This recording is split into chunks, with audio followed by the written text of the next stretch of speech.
Qui a pris soin de Naruto Uzumaki pendant ses 5 premières années? Bonjour à tous, et bienvenue sur Shonen Universe. Naruto Uzumaki, le protagoniste de l'anime et du manga à succès Naruto, est reconnu pour son esprit inébranlable et son désir de devenir Hokage. Oui, bien que les détails sur la personne qui s'est occupée de lui ne soient pas entièrement clairs dans l'œuvre, on sait que Hiruzen Sarutobi, le 3e Hokage, a pris la responsabilité de veiller à son bien-être. Cependant, Naruto n'a pas grandi dans un environnement familial traditionnel, car il a été en grande partie élevé de manière indépendante, recevant un soutien minimal de la part des adultes du village. Aujourd'hui, je vous apporte un sujet intéressant. Qui s'est occupé de Naruto lorsqu'il était bébé? Cette vidéo est extrêmement épique, alors faites bien attention et abonnez-vous à la chaîne pour ne rien manquer de nos vidéos et notifications. Partagez notre contenu pour nous aider à continuer à grandir. Naruto Uzumaki. Les amis, l'idée selon laquelle Naruto aurait grandi complètement seul a été largement discutée dernièrement. Mais est-ce vrai? Personne ne s'est-il vraiment occupé de lui? Peut-on blâmer Hiruzen Sarutobi, Kakashi Hatake ou Jiraiya pour la façon dont Naruto a été élevé? Nous allons démonter certains mythes et analyser ce qui s'est réellement passé, en explorant s'il y avait quelqu'un en charge de son bien-être ou s'il était complètement abandonné. Tout le monde remarque que Naruto semble totalement ignoré et rejeté par son village. Il vit seul depuis son plus jeune âge et cause des problèmes aux habitants afin d'attirer leur attention et d'interagir socialement. Ce sentiment d'abandon a poussé Naruto à suivre la voie des ninjas, avec le rêve de devenir Hokage pour gagner le respect de tout Konoha, le village caché de la feuille. Tout ce contexte nous amène à une question clé. Pourquoi personne n'a-t-il pris la responsabilité de s'occuper de lui? Kakashi Hatake, qui était l'élève de son père, Jiraiya, son parrain, et Hiruzen Sarutobi, qui avait un lien étroit avec Minato. Pourquoi aucun d'entre eux ne s'est-il chargé de le protéger? Quelles étaient les raisons qui ont conduit le jeune Naruto Uzumaki à grandir seul? Il est possible que cette idée soit vraie, mais nous devons d'abord mettre de côté la fausse perception selon laquelle Naruto a tout affronté complètement seul. Cette notion est un mythe qui s'est popularisé à travers des mèmes et certaines interprétations émotionnelles. Minato et Kushina, les parents de Naruto, sont morts le jour de sa naissance. En scellant Kyuubi, le renard à 9 queues, en lui, cela a provoqué chez les villageois un sentiment de colère et de rejet.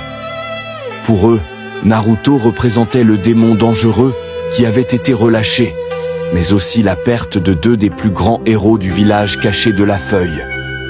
Naruto étant un bébé orphelin, il avait besoin de quelqu'un pour s'occuper de lui jusqu'à ce qu'il puisse être indépendant.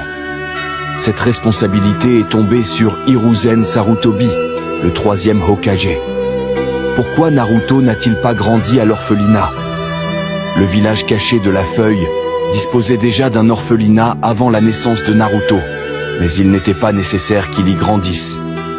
La preuve la plus évidente est que Naruto avait libre accès au bureau du Hokage, où il causait souvent des problèmes sans être sévèrement puni, contrairement aux autres habitants du village.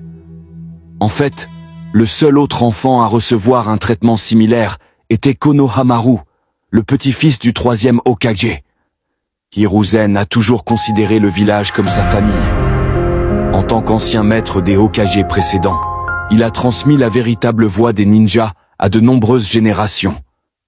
Tellement que, lors de sa mort, tout le monde se souvenait des bons moments passés avec lui, et ses souvenirs avec Naruto étaient particulièrement significatifs. Naruto lui-même a exprimé sa tristesse en se demandant pourquoi une si bonne personne devait mourir. Pourquoi Naruto a-t-il été délaissé après les premiers soins d'Hiruzen? C'est la vraie question.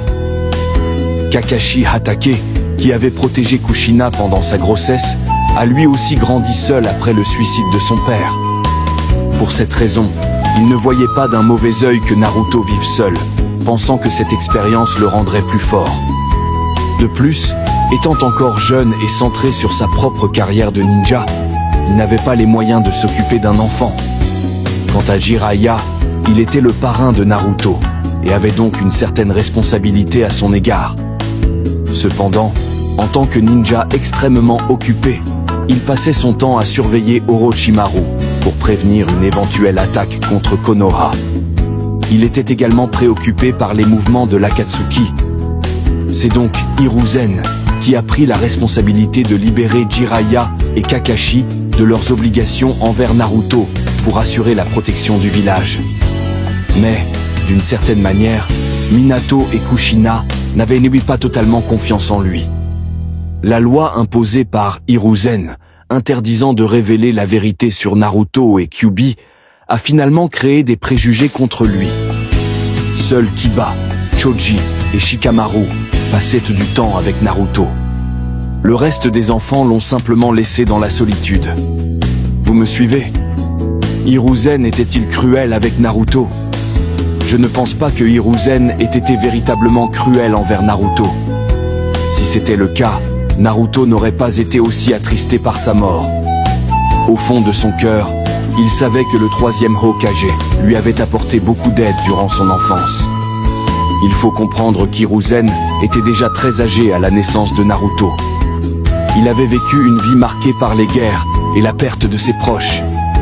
Il n'était donc pas la personne idéale pour élever un enfant.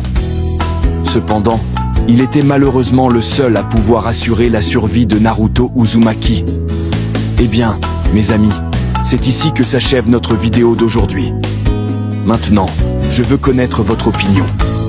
Si cette histoire vous a plu, laissez un like et abonnez-vous à la chaîne. On se retrouve dans la prochaine vidéo.